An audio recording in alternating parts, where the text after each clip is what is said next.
aimerais, sache que l'autre n'est pas comme toi en fait.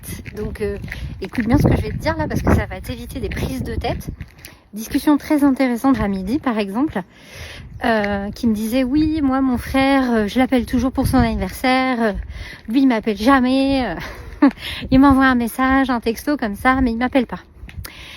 Et là, qu'est-ce qui se passe? Bah là, quand t'es comme ça, t'es focus sur que ton petit nombril. L'autre n'est pas comme toi. L'autre, il a peut-être pas envie de parler comme toi. Je vous donne un exemple. Il y a un livre qui est très bien qui s'appelle Les 5 langages de l'amour. Franchement, je vous invite à vous procurer ce bouquin. Ça vous changera la vie.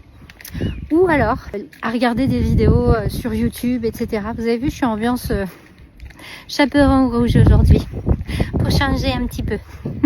Donc les 5 langages de l'amour, c'est par exemple, ton langage de l'amour, ça va être les cadeaux. Donc tu vas exprimer comme ça ton langage de l'amour. Pour une autre personne, moi par exemple, je suis hyper tactile.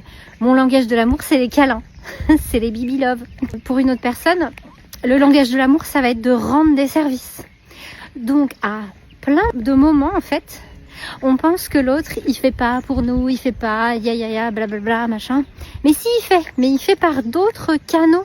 Et les autres canaux sont pas les mêmes que les tiens. Alors je vous invite à regarder ça. Et surtout, seconde chose, avant de dire oui, l'autre, machin, est-ce que tu lui as dit? Ça aussi c'est important, d'exprimer les choses. Quand quelque chose te convient pas avec quelqu'un ou que tu aimerais qu'il fasse, l'autre il peut pas deviner, il est pas dans ta tête, ce n'est pas toi. Je te le répète encore, c'est pas toi. Donc exprime à l'autre.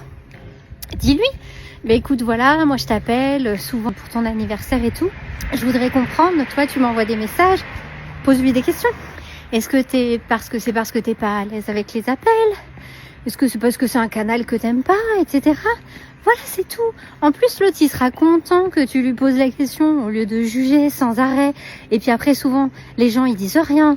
Et puis ils sont là, ils se retrouvent, ils se font à moitié la gueule. Ou t'as un sentiment, voilà, que tu fais chier l'autre, etc.